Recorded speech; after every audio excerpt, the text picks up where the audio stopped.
Well, you know what? This is just a humor. Don't take me too serious. Husbands might be the happiest people in Ramadan and might be the saddest out of Ramadan. Do you figure why? Well, in Ramadan, women already fasting, wives. They're hungry.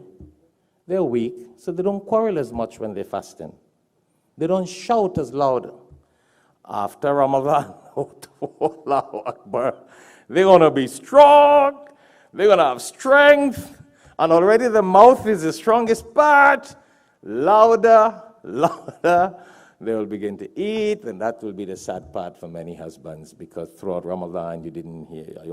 Or if your wife decides to quarrel with you, you will say, "Are bai me to roza me? I'm fasting. Don't quarrel." And the wife will say, "Okay," because she herself is not strong enough to quarrel. So got to make dua for that also, that Allah keeps her calm also after Ramadan.